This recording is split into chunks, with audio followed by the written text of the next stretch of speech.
The invitation arrived on a Tuesday. I know because I'd just gotten back from my morning run, sweat cooling uncomfortably against my skin, when I saw the cream envelope peeking out from beneath my door. Something about its weight, its perfect rectangular symmetry, made my stomach clench before I even touched it. I stood there dripping onto my welcome mat, keys dangling from my fingers, staring at that envelope like it might bite. It did worse than bite. You are cordially invited to celebrate the union of Lindsay Russell and Felix Stewart. The card trembled in my hands. I read it again, certain I'd misunderstood. Felix, my Felix, and Lindsay, my best friend since college.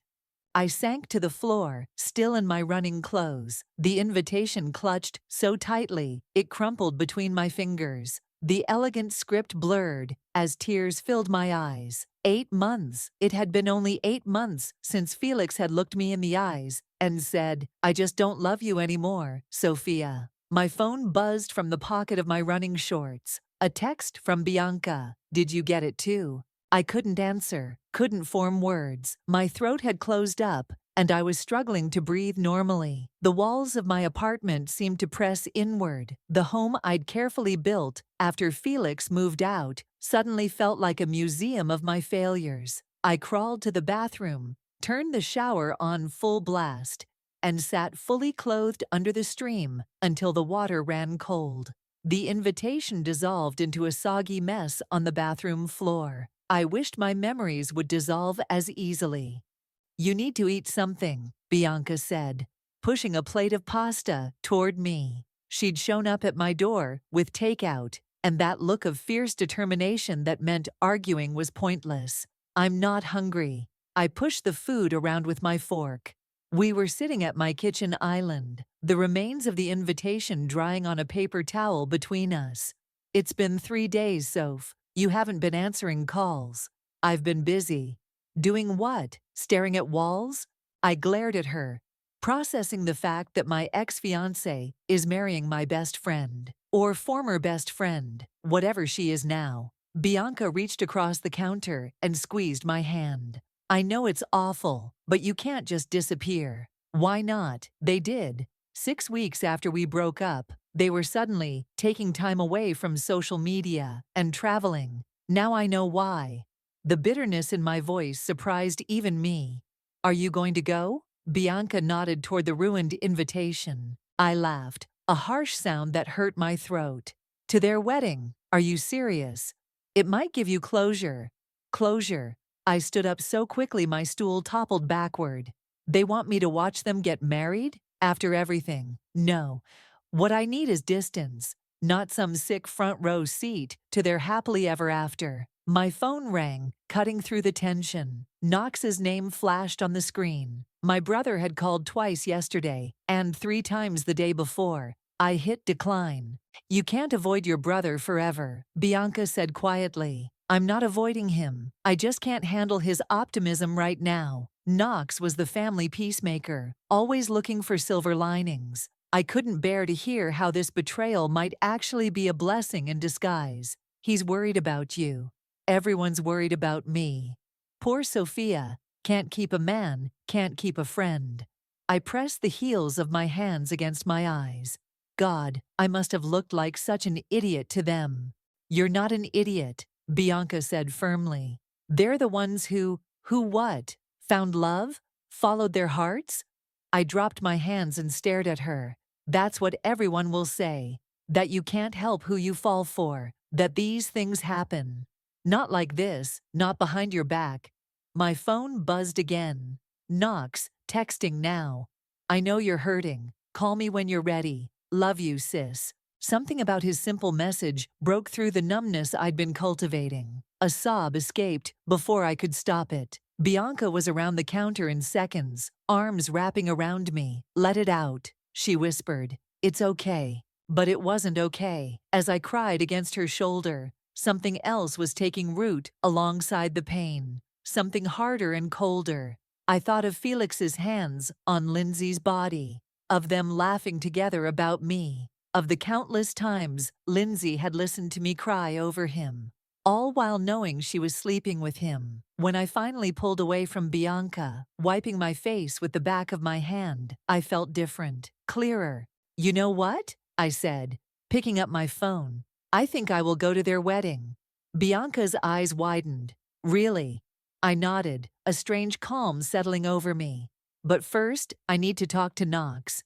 As Bianca gathered her things to leave, promising to check on me tomorrow, I felt the weight of the decision I'd just made. This wasn't about closure. This was about something else entirely. Something I wasn't ready to name, even to myself. But as I dialed Knox's number, watching the last light of day fade from my window, I knew with absolute certainty that Lindsay and Felix's perfect day was going to be anything but. Knox didn't try to talk me out of it. That's what surprised me most about our conversation.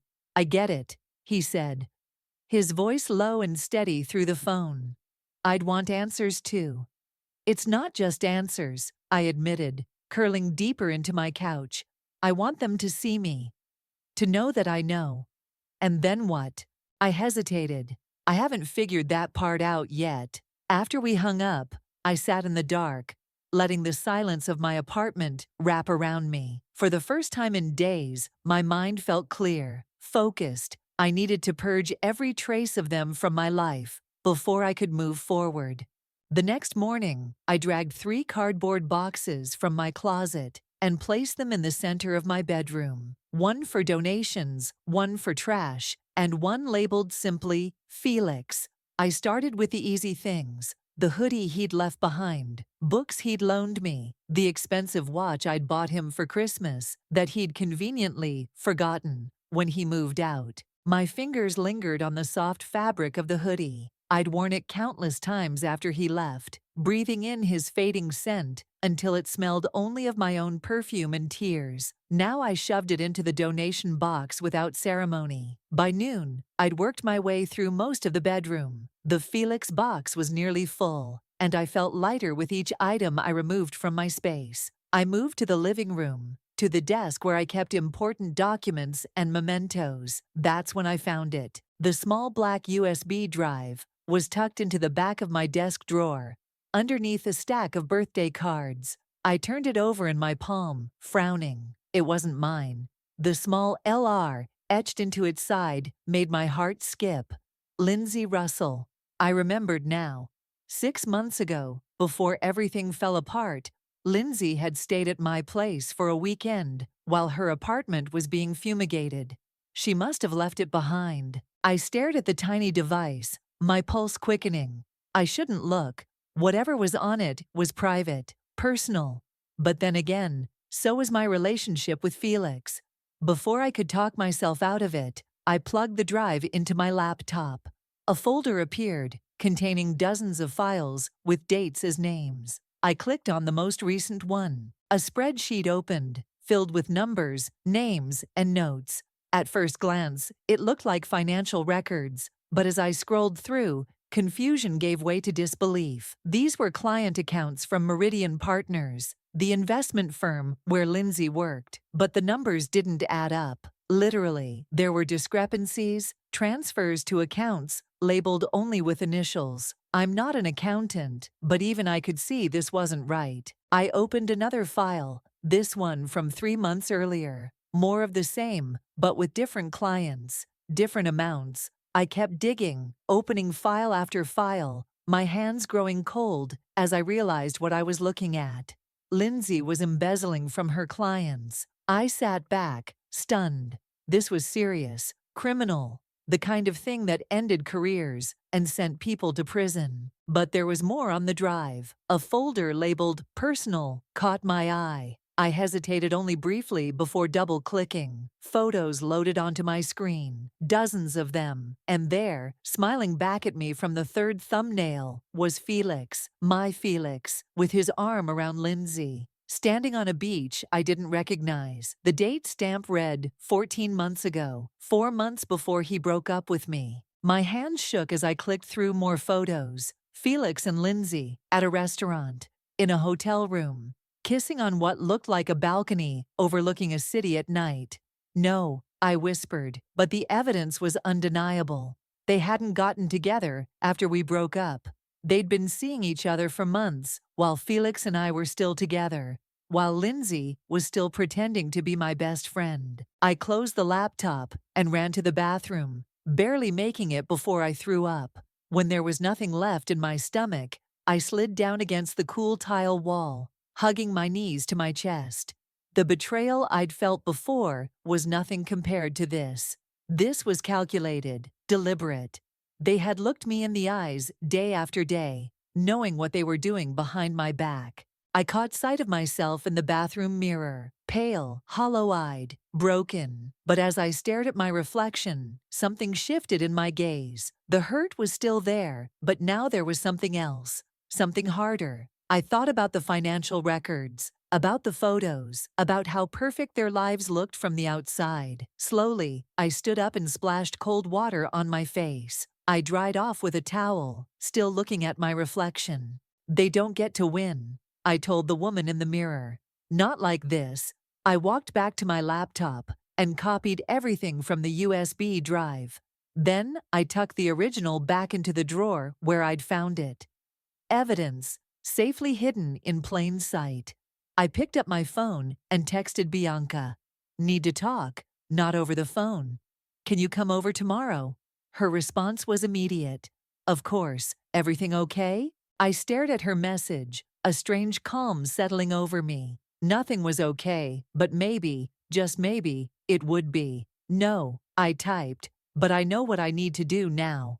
Sleep didn't come easily that night. Every time I closed my eyes, I saw those photos. Felix's hands on Lindsay's waist, their smiling faces pressed together. Evidence of a betrayal more calculated than I'd imagined. I tossed and turned until the early hours, finally drifting off just before dawn. The nightmare came swiftly. I was standing in a church, wearing a white dress, but everyone was staring at me with pity. Felix and Lindsay stood at the altar, laughing as I tried to speak, but no sound came out. Then the floor opened beneath me, and I was falling. I jerked awake, heart pounding, sheets twisted around my legs. Sunlight streamed through the blinds I'd forgotten to close. My phone showed 3 missed calls from Knox and a text from Bianca confirming she'd be over at noon. I dragged myself to the shower, letting the hot water wash away the remnants of the nightmare. As I dressed, I caught myself reaching for the outfit I knew Felix had always liked, a habit I hadn't realized I still carried. I shoved the blouse back into my closet and grabbed a black t-shirt instead. The doorbell rang just as I finished making coffee. Knox stood on my doorstep, a bag of pastries in one hand, and concern etched across his face. "You look terrible," he said, stepping inside without waiting for an invitation. "Good morning to you too." I took the bag from him and peeked inside. Cinnamon rolls, my favorite. Knox followed me to the kitchen, watching as I poured him coffee. He was 4 years younger than me, but had always seemed older somehow, more grounded, more certain. Even now, in worn jeans and a faded t-shirt, he carried himself with a confidence I envied. "I was worried when you didn't answer my calls," he said, accepting the mug I handed him. "I was sleeping. At 10 in the morning. That's not like you." I shrugged, avoiding his eyes. I had trouble falling asleep. Knox studied me over the rim of his mug. "What's going on, Sophia? And don't say nothing. I know that look." "What look?" "The one you had when Dad left. Like you're planning something." I tensed. "I'm not planning anything." "Bullshit." He set his mug down. "You told me you were going to their wedding. The Sophia I know would rather walk barefoot over broken glass." I sighed and leaned against the counter. "I found something yesterday." "What kind of something?" I hesitated. Knox was the most morally upright person I knew. He saw the world in black and white, right and wrong. What would he think if I told him what I was considering? "Evidence," I said carefully, "that Felix and Lindsay were together long before he broke up with me." Knox's expression darkened. "How long?" "At least 4 months," he swore under his breath. "I'm sorry, Soph. That's beyond shitty." "There's more." I took a deep breath. "Lindsay's been embezzling from her clients at Meridian." His eyes widened. "Are you serious?" How do you know this? I found her USB drive. She left it here months ago. And you just happened to look through it? I met his gaze defiantly. Wouldn't you? He ran a hand through his hair, a gesture so reminiscent of our father that it made my chest ache. What are you planning to do with this information? The doorbell rang again before I could answer. Bianca. We'll finish this later, I told Knox, moving past him toward the door. Bianca's smile faded as she entered and saw Knox. Oh, I didn't realize you had company. It's just Knox, I said, as if my brother were a piece of furniture rather than a person. He was just leaving. Knox raised an eyebrow but didn't contradict me. I'll call you later, he said, gathering his keys. At the door, he paused and looked back at me. Be careful, Soph. Whatever you're thinking, just be careful. After he left, Bianca turned to me expectantly. What was that about? And what's so urgent that we couldn't talk on the phone? I led her to my laptop, which was still open to the copied files from Lindsay's USB. I need to show you something. For the next 20 minutes, I walked her through everything I'd found. The financial records, the photos, the timeline of betrayal that was so much worse than either of us had imagined. Jesus, Bianca whispered when I finished. They're both such liars. And she's stealing? From her clients? I nodded, watching her face carefully. The question is, what do I do with this information? Bianca looked at me, her expression shifting from shock to something harder. You use it. How? You said you're going to the wedding, right? A slow smile spread across her face. What if you made sure everyone there knew exactly who they were celebrating? I stared at her, surprised by the suggestion. Bianca had always been the voice of reason in our friendship, the one who talked me down, not the one who pushed me further. You want me to expose them? At their wedding? She shrugged. They humiliated you. Why not return the favor? That's not what I expected you to say. What did you expect? I looked away. I don't know. That I should be the bigger person. Move on? Bianca reached across the table and took my hand. Look at me, Sophia. I met her eyes reluctantly. Being the bigger person doesn't mean letting people walk all over you. It means standing up for yourself. And sometimes that means making sure people face consequences for their actions. Her words settled over me like a blanket, comforting but somehow smothering too. Was this really about justice, or was it about revenge? And was I ready to blur that line? I need to think about this, I said finally. Bianca squeezed my hand. Of course. But don't think too long. The wedding's in 3 weeks. 3 weeks. 21 days to decide what kind of person I really was. I woke up gasping, the dream still vivid behind my eyelids. I'd been standing at Lindsay's wedding, evidence in hand, ready to expose everything. But when I opened my mouth to speak, no one could hear me. They all just kept smiling, kept celebrating, while I screamed silently into the void. The clock read 4:17 a.m. I kicked off the tangled sheets and padded to the kitchen for water, knowing sleep wouldn't return easily. My laptop sat on the counter where I'd left it, the copied files from Lindsay's USB drive still haunting my thoughts. 3 days had passed since my conversation with Bianca, and I'd done nothing but think in circles, expose them or walk away, justice or revenge. The line between the two blurred more with each passing hour. I opened my laptop and clicked through the photos again. There was one I hadn't noticed before, Felix and Lindsay at what looked like a dinner party, champagne glasses raised in a toast. In the background, partially obscured, but unmistakable, was Sadie Hunter. Sadie. The thought of her sent a jolt through me. She'd been in our social circle for years, closer to Lindsay than to me, but always friendly. If she knew about Felix and Lindsay before I did, I grabbed my phone before I could second-guess myself and sent her a text. Need to talk. Coffee tomorrow. To my surprise, she responded almost immediately. Sure, insomnia too. Meet at Blackbird, 10 a.m. I agreed, and finally returned to bed, my mind quieter now that I had a plan. One way or another, I'd get answers. Blackbird Cafe was busy for a Wednesday morning. I spotted Sadie at a corner table, her copper hair pulled back in a sleek ponytail, scrolling through her phone. She looked up as I approached, her smile faltering slightly. "Sophia, it's good to see you." I slid into the seat across from her. "Thanks for meeting me." "Of course." She pushed a second coffee toward me. "I ordered for you. Oat milk latte, right?" I nodded, surprised she remembered. "Thanks." An awkward silence settled between us. I'd known Sadie for nearly 5 years, but we'd never been close. She was part of Lindsay's inner circle, the glamorous friends who worked in finance and fashion, who took spontaneous trips to Miami and posted perfect Instagram photos. "So," she said finally, "how are you holding up?" "You mean about the wedding?" She nodded, her expression carefully neutral. "I've been better." I took a sip of my latte. "Actually, that's why I wanted to talk to you."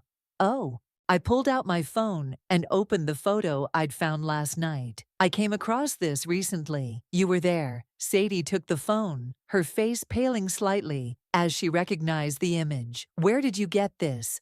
"Does it matter? What matters is when it was taken. 4 months before Felix and I broke up." She handed the phone back, not meeting my eyes. "I don't know what you want me to say." "The truth would be nice. Did you know they were seeing each other behind my back?" Sadie glanced around the cafe, as if checking who might overhear. "It wasn't my place to, so you did know." My voice came out sharper than I intended. "It wasn't that simple, Sophia." She leaned forward, lowering her voice. "Lindsay said it was just a fling, that it wouldn't last. And then when you and Felix broke up, she swooped in to comfort him?" I couldn't keep the bitterness from my tone. "Something like that." Sadie looked uncomfortable.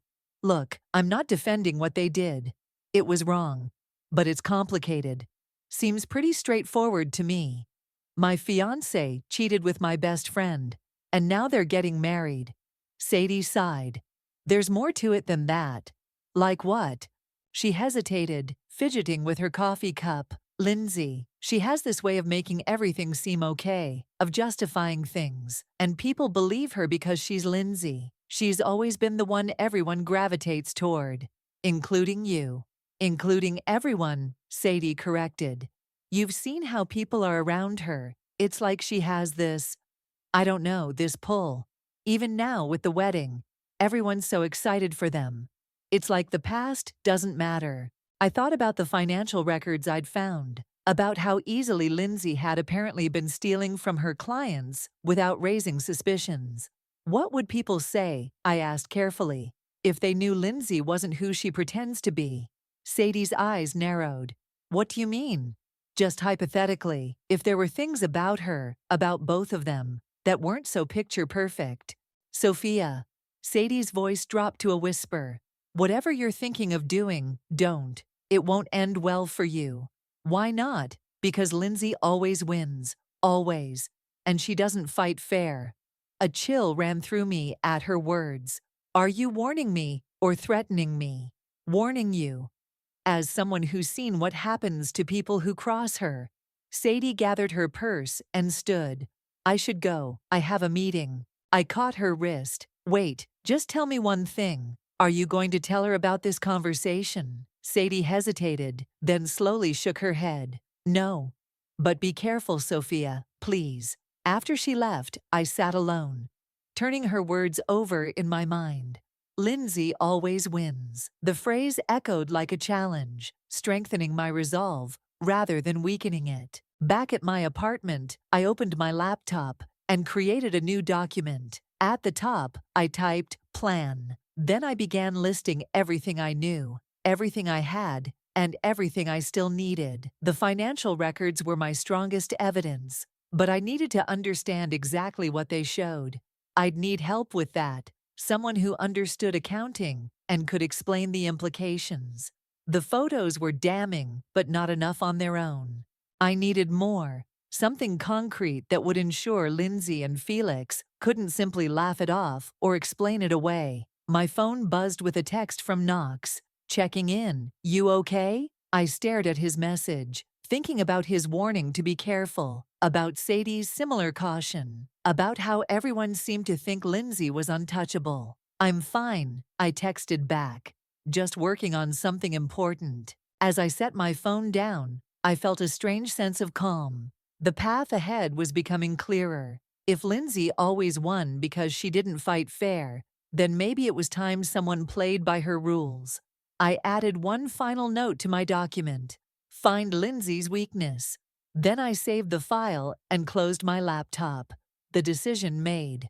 There would be no turning back now. 2 weeks until the wedding. The countdown loomed in my mind, like a ticking bomb, as I spread the printouts across my kitchen table. I'd spent days analyzing Lindsay's financial records, researching terms I didn't understand, piecing together the puzzle of her deception. The pattern was clear now: small amounts siphoned from multiple accounts, disguised as legitimate fees or investments, all funneled through a series of offshore accounts. Clever, nearly untraceable unless you knew what to look for. But I still needed help making sense of the details, which is why I was meeting with Marcus, an accountant friend of Knox's. In an hour, my phone buzzed with a text from Bianca. Any progress? I hesitated before responding. Since our last conversation, I'd been keeping her at arm's length, unsure how much to share. Her eagerness for revenge had unsettled me. Some meeting with an accountant today.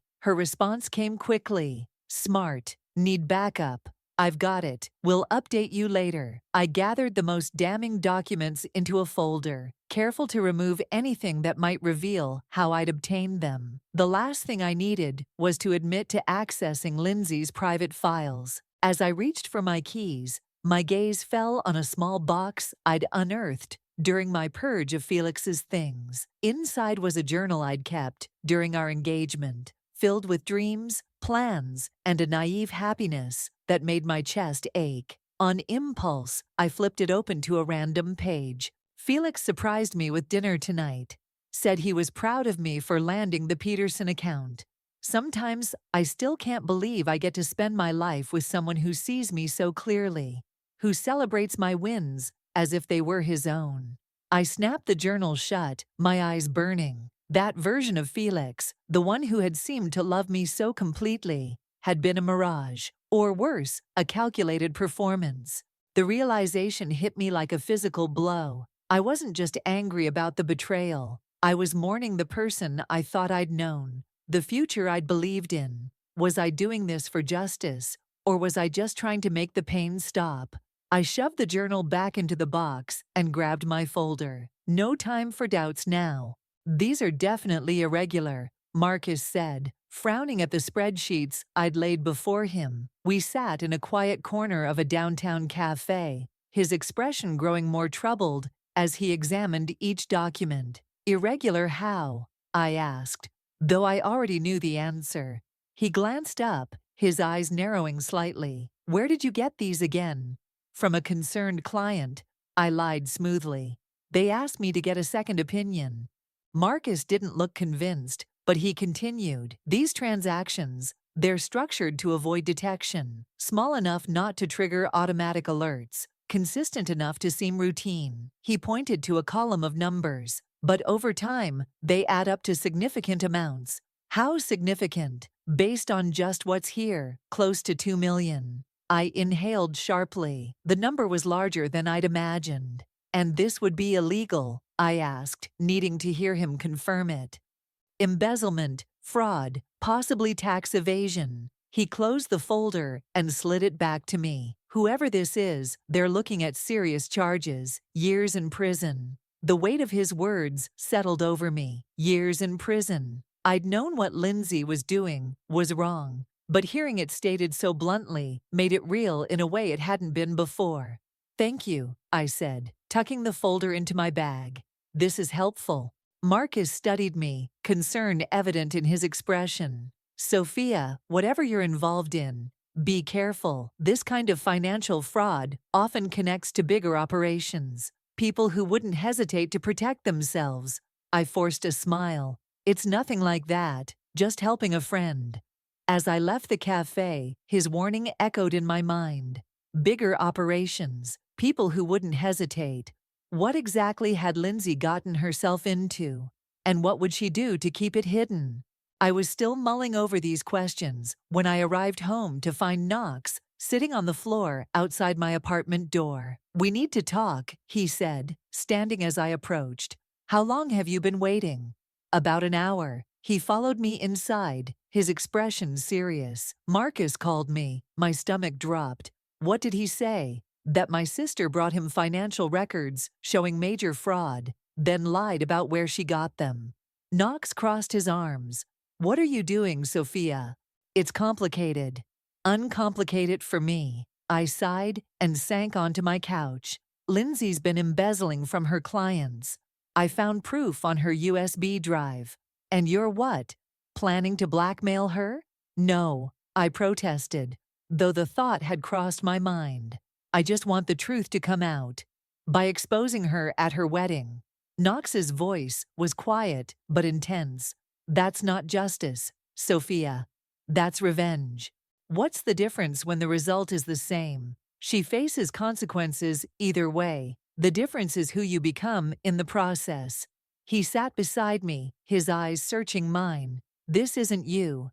The sister I know doesn't plot elaborate schemes to publicly humiliate people, no matter what they've done." His words stung because they contained a kernel of truth. The sister you knew didn't know what it felt like to be betrayed by the two people she trusted most. Knox was silent for a moment. "I get that you're hurt. You have every right to be.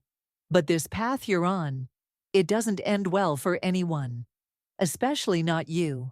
So I should just let them get away with it? Let Lindsay keep stealing? Let them both keep lying? No, but there are other ways, legal ways." He took my hand. "Report the fraud to the SEC. Let the authorities handle it." I pulled away. "And what about what they did to me?" "There's no authority for that." "No," he agreed softly. "There isn't. But destroying their lives won't heal yours." We sat in silence, the truth of his words settling between us. Finally I stood. "I need some time to think." Knox nodded and rose to leave. At the door, he turned back. "Whatever you decide, I'm here for you. Just make sure it's really you making the decision, not the pain." After he left, I returned to the kitchen table and stared at the scattered documents. The evidence was clear, the path forward less so. My phone buzzed with a text from an unknown number. I opened it and froze. "I know what you're planning. We should talk. Meet me tomorrow, 2 p.m., Riverside Park. Come alone. Lindsay." I barely slept that night. Lindsay's text message playing on repeat in my mind. How did she know? Had Sadie betrayed my confidence after all? Or was Bianca less trustworthy than I'd thought? By morning, exhaustion had hardened into resolve. I would meet Lindsay, hear what she had to say, and then decide my next move. No more second guessing, no more moral debates with myself. The countdown on my mental clock had shifted. 9 days until the wedding. 9 days to make a decision that would alter multiple lives, including my own. I spent the morning preparing, reviewing the evidence I'd gathered, rehearsing what I might say. At 1:30, I left for Riverside Park, my heart hammering against my ribs. The park was busy with the usual weekday crowd. Mothers with strollers, elderly couples on benches, office workers stealing a lunch break in the sunshine. I spotted Lindsay immediately, perched on a bench overlooking the water, her blonde hair gleaming in the sunlight. For a moment I just watched her, this woman who had been my best friend since college, who had held my hair back when I was sick, who had celebrated every promotion and milestone, who had helped me pick out my engagement ring. Now a stranger wearing a familiar face. She looked up as I approached, her expression unreadable. "You came. You knew I would." I sat beside her, leaving careful distance between us. "Yes." A small smile played at her lips. "You always were predictable, Sophia." The casual cruelty of her words stung more than I expected. "How did you know what I was planning?" "I didn't, not exactly, but Sadie mentioned your coffee date, said you were asking questions, showing photos." Lindsay turned to face me fully. "And then a contact at Meridian mentioned someone was asking about certain financial records. It wasn't hard to connect the dots." "A contact? You mean an accomplice?" Her smile tightened. I prefer associate. But that's not why I asked you here. Why did you then? To offer you a deal. I laughed, the sound harsh, even to my own ears. A deal? What could you possibly offer me? Money. She said it simply, as if it were the most natural thing in the world. $500,000. Enough to start fresh somewhere new, away from all of this. The boldness of her offer left me momentarily speechless. You think you can buy me off?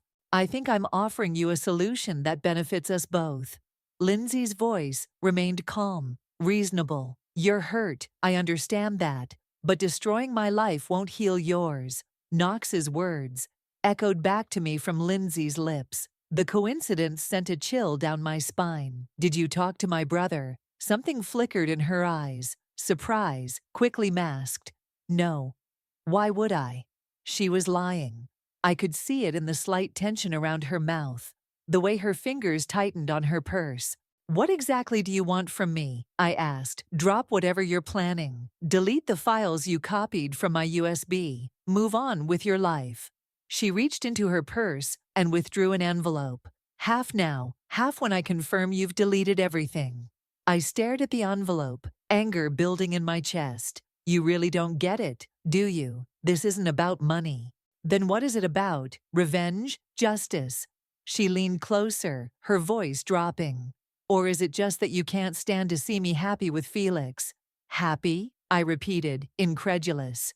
You're building your happiness on fraud, Lindsay. Both personally and professionally. How long before it all comes crashing down? It won't. Her confidence was absolute. I've covered my tracks.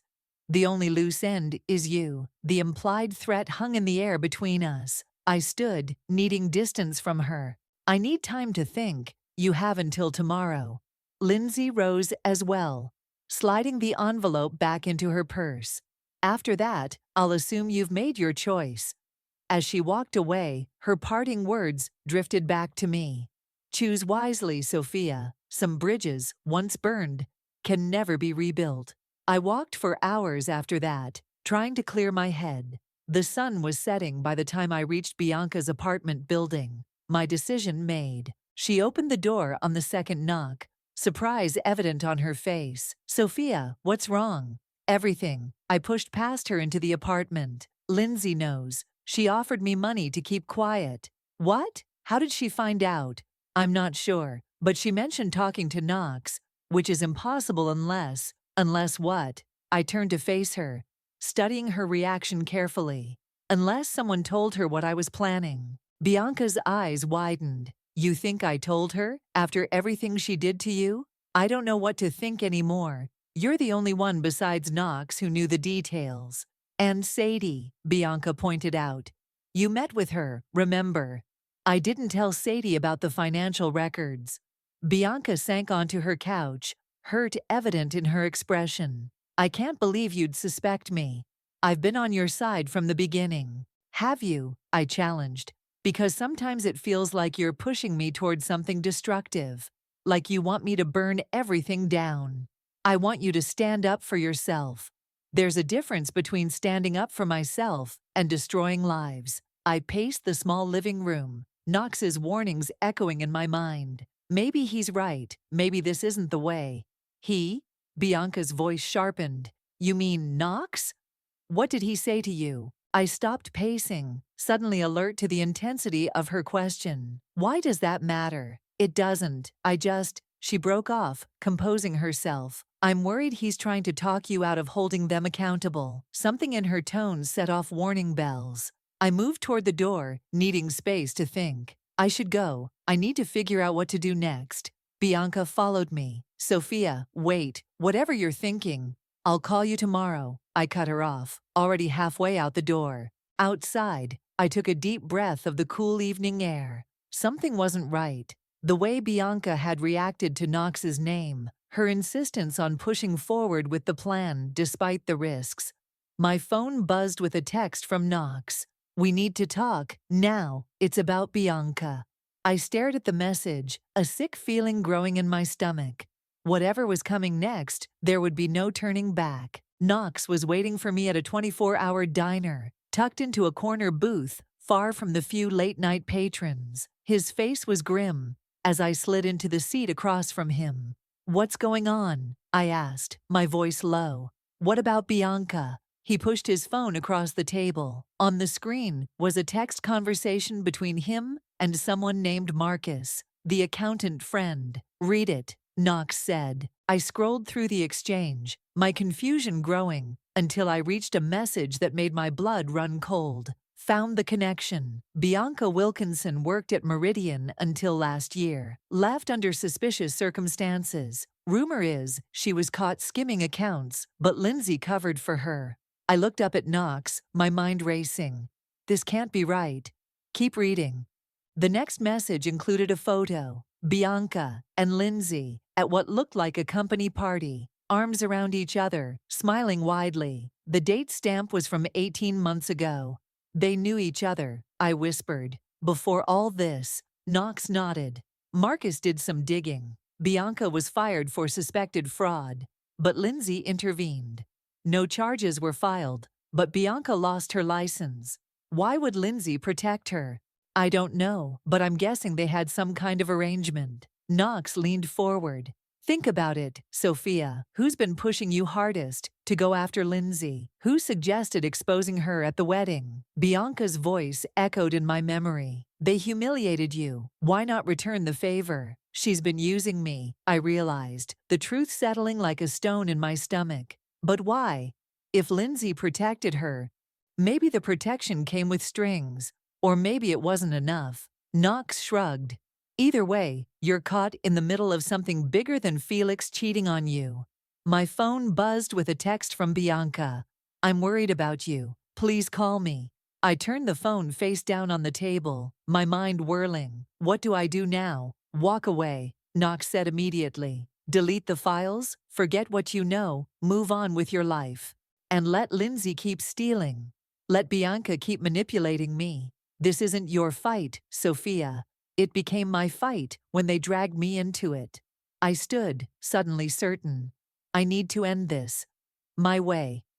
The wedding venue was a restored historic mansion with sprawling gardens and a view of the city skyline. I'd driven past it twice already, rehearsing what I would do, what I would say. Today was the day. No more planning, no more doubts. I parked across the street and checked my appearance in the rearview mirror. I'd chosen my outfit carefully, a simple blue dress that made me look put together, but not like I was trying too hard. My hair was pulled back, my makeup minimal. I wanted to look like someone in control, not someone falling apart. The USB drive felt heavy in my purse as I crossed the street. I'd spent the last week compiling everything, the financial records, the photos, the timeline of betrayal, into a single devastating presentation. Not just Lindsay's fraud, but Bianca's involvement too. The truth, all of it.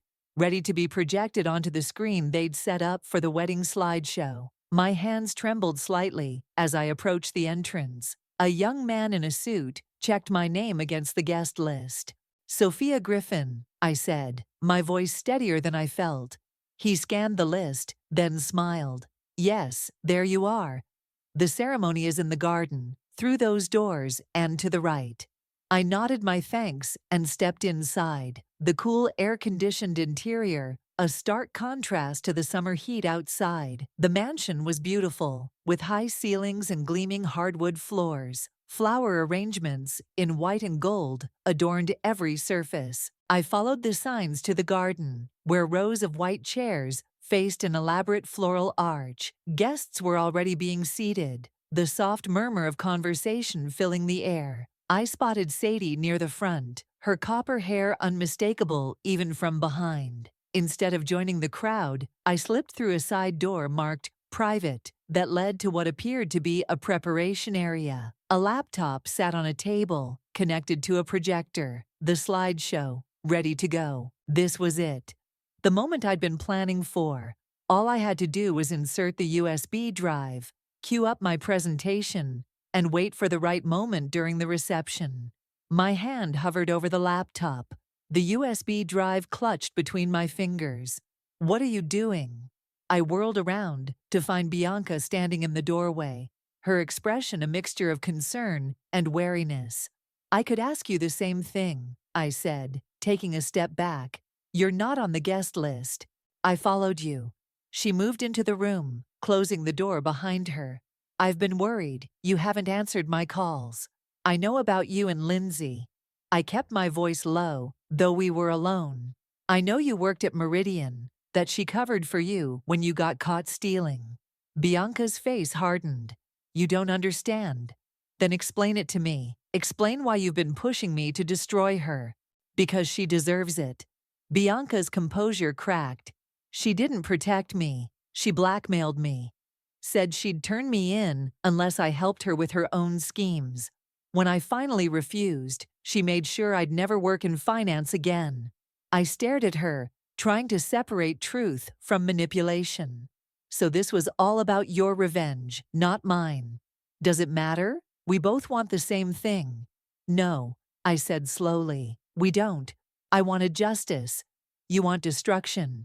The door opened again, and Lindsay stood there in her wedding gown, breathtaking in white lace and silk. Her eyes widened as she took in the scene. Well, she said, her voice cold.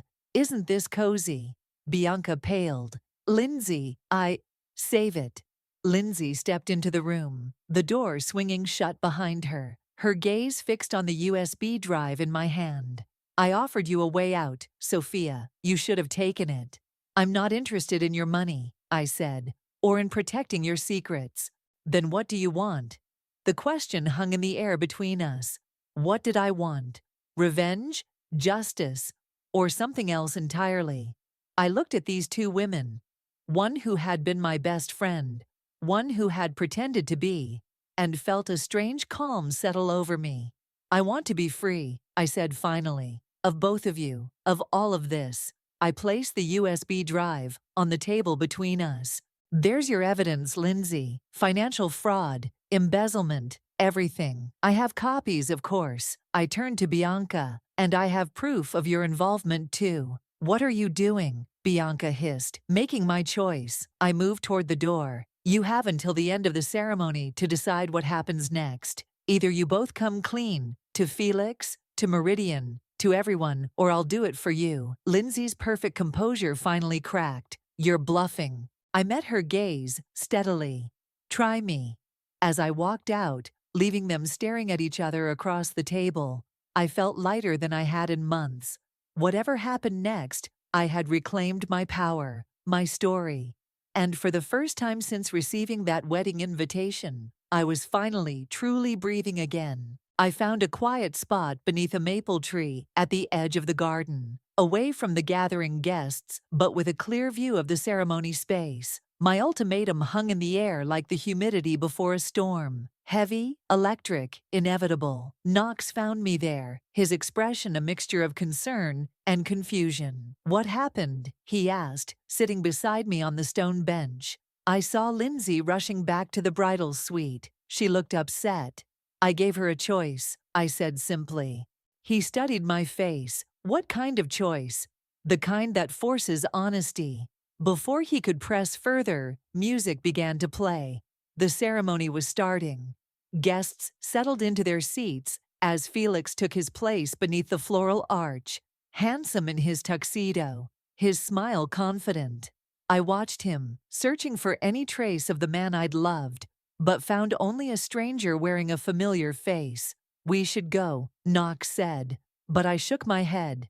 Not yet. I need to see what they decide. The bridesmaids processed down the aisle in flowing gold dresses, Sadie among them. Then the music changed, and everyone stood, turning expectantly toward the back of the garden. But Lindsay didn't appear. 1 minute stretched into 2. Murmurs rippled through the crowd. Felix's smile faltered. The wedding planner hurried toward the mansion, disappearing inside. What did you do? Knox whispered. Nothing yet, I replied. This is all her. 5 minutes passed. The wedding planner returned, whispered something to Felix, whose face drained of color. He nodded stiffly and followed her back toward the mansion. The guests remained standing, confusion evident on their faces. I rose from the bench. Now we can go, I told Knox. As we walked toward the exit, A commotion erupted behind us. I turned to see Felix storming across the garden, his face contorted with anger, heading straight for us.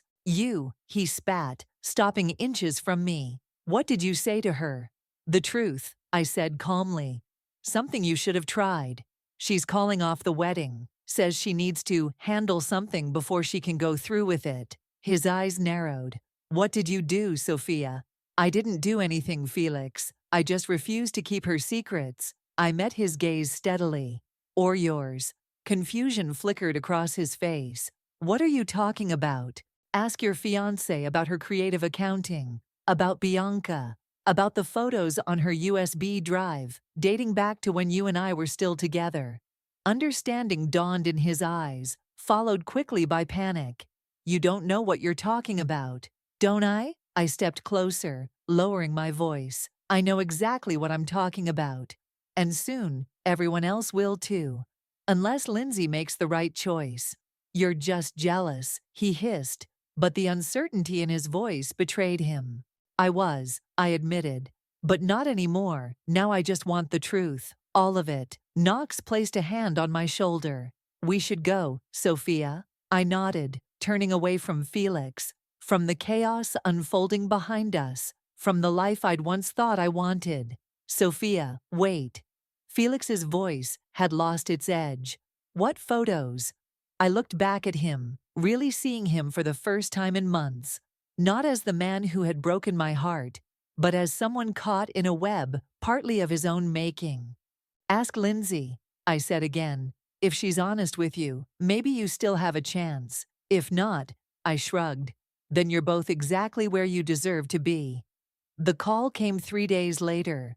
I was in my kitchen, boxing up the last of the items I planned to donate, when Lindsay's name appeared on my phone screen. I answered on the third ring. "It's done," she said without preamble. "I've turned myself in. The SEC is investigating Meridian. Bianca, too." I sat down, the weight of her words settling over me. "And Felix?" "Gone." Her voice cracked slightly. "He left when I told him everything. Said he couldn't be associated with what I've done."